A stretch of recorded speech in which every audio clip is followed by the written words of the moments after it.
is? No. You have no idea? No, no idea. I honestly don't even know what the zero tolerance policy is. Tolerance policy is? Kind of. What zero tolerance policy is? Not really. I feel that the zero tolerance policy is effective at Hunterdon Central. I don't know too much about it, but it should be. It should be, if you know, because that could because that's if they get in trouble or something. That's, yeah, I would say yes. I think so. I know in other parts of the state, though, there was like this 6-year-old kid who just got in trouble for bringing in like a camp set with like a little plastic knife on it. And I think there it was probably traumatic for him. But at Central, I think by now, as teenagers, you guys know the consequences of your actions, so it's a lot better. Probably not. Alright. Not really, because there's not that many fights. Whenever there is, it kind of just makes kids like want to leave. Doesn't make them think it's wrong, it just makes them want to leave. Not really, because there's still a lot of fighting going on. They're not really enforcing it that well, so. Yeah, same thing. Alright, and I think that's an effective idea, but I've never really heard any cases of that. alright. There's certain things that, you know, if you're going to take a stand, like with drug and alcohol, if you're going to take a stand with harassment, with different things that, you know, zero tolerance should mean zero tolerance. I think some schools take it too far, and, you know, like a third grader or something says, I'm going to kill you, and, you know, they arrest them and they suspend them or try to expel them. And I mean, it has to be within the means, but I think the intent is good. You know, it's just how you implement it. And some people are going to say, I mean, we think that we've dealt with situations appropriately.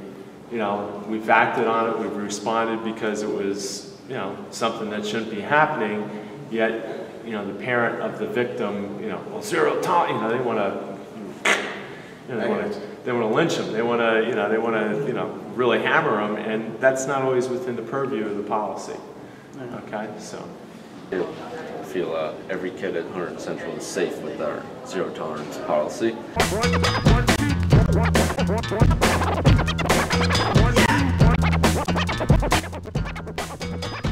Do you think the ISS, I know it's taken away now, but from last year, do you think the ISS is an effective way of punishing someone?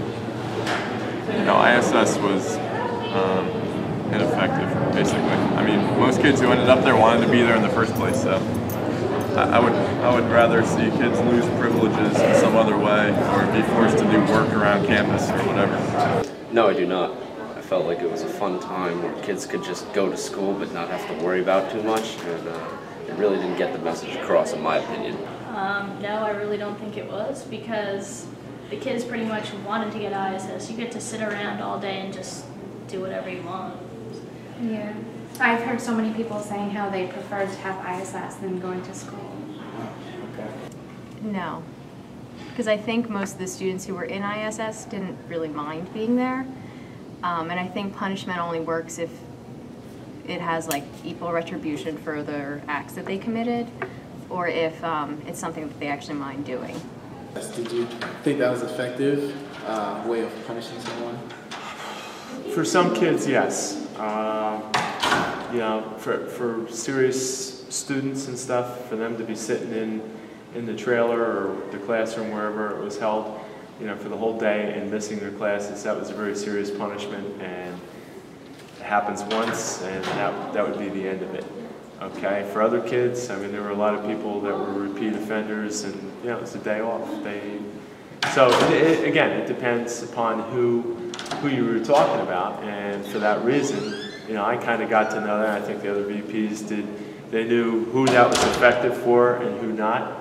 I mean, I had certain kids that I'd give them a Saturday because I knew they worked on Saturday, and that would be more painful. And, you know, their boss would rip into them, and they didn't want to miss their money, and, you know, so that would be more effective than setting them in school.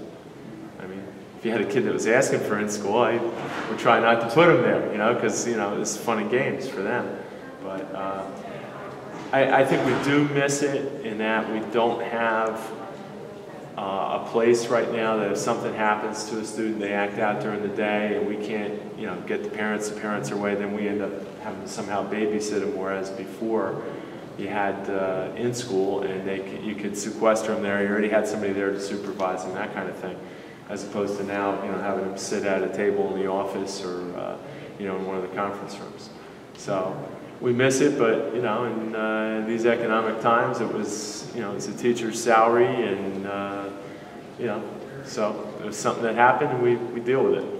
I think so, because like if you're suspended out of school, like it's bad, it goes on your record, but like you're out of school at the same time, so you're home, you can sleep in. But if you're an ISS, you can it still is on your record, but you have to come into school every day. So.